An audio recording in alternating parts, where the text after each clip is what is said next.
Bonjour à chacune et à chacun, je m'appelle Michael Vanet, je suis le coordinateur du mouvement The Turning pour la Suisse romande et je fais partie du mouvement d'église de maison Atome aussi en Suisse romande. J'ai le plaisir de lancer cette semaine Walk and Pray, une semaine pour marcher et prier dans les villes et villages de Suisse romande et France voisine, afin de préparer nos cœurs et le terrain spirituel en vue des semaines de mission The Turning qui auront lieu au mois d'octobre.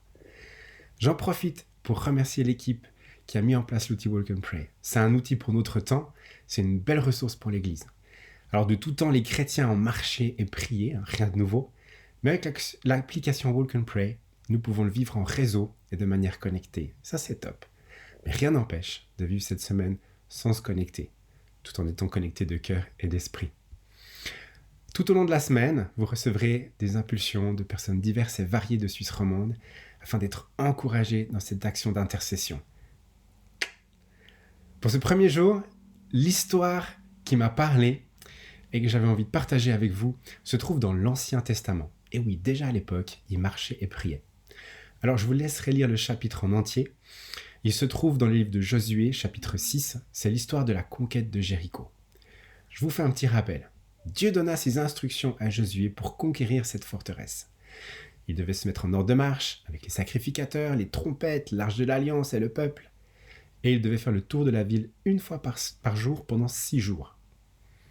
Et au 7e jour, il devait faire 7 tours avant de pousser une grande clameur. Tout le reste du temps, le peuple ne devait pas faire de bruit. Seules les trompettes faisaient du bruit. Alors on connaît tous la fin. Au moment où le peuple a poussé de grands cris, les murailles de Jéricho s'effondrèrent et ils vouèrent à l'interdit la ville. Ok, c'est pas ce qu'on va faire cette semaine, je vous rassure. Si ce n'est que nous allons aller marcher dans nos quartiers, nos villes et villages en prière. Et pour le grand cri de la fin, la clameur, je vous en toucherai un mot tout à la fin de la vidéo. 3 choses m'ont parlé dans cette histoire. Premièrement, les Israélites ont reçu une stratégie pour remporter cette victoire. Il y avait une direction de la part de Dieu. Aussi l'assurance que Dieu était avec eux. Pour voir nos régions transformées par le royaume de Dieu, nous avons besoin des directives du Seigneur. D'une intentionnalité de notre part, couplée à une obéissance à ses directions.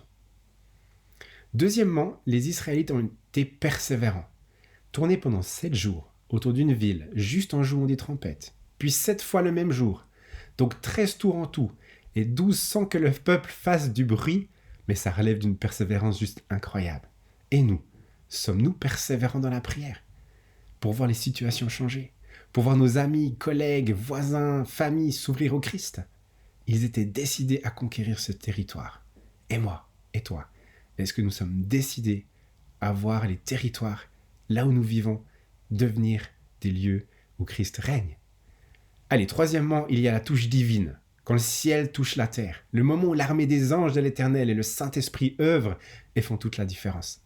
Le moment où les murailles tremblent et s'effondrent. Nous aussi, nous avons besoin de l'action souveraine de Dieu, l'action divine.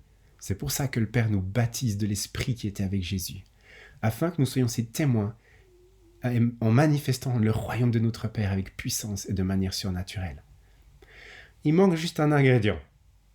C'est la parole. Je reviens au cri, à la clameur. La manifestation de la puissance de Dieu, les miracles, guérisons, prodiges, suivent l'annonce de l'Évangile. Les murailles ne se sont effondrées qu'une fois que le peuple d'Israël a poussé de grands cris. Alors aujourd'hui et dans les jours à venir, alors que vous sortez prier, soyez attentifs aux stratégies et directives du Seigneur pour les lieux que vous foulez, afin d'être intentionnels. Et soyez décidés à persévérer, pas seulement dans le courant de cette semaine, mais par la suite aussi à aller marcher et prier.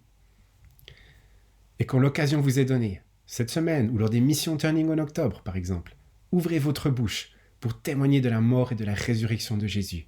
Et vous verrez alors l'action souveraine de Dieu, le Saint-Esprit qui convainc, qui guérit et qui sauve.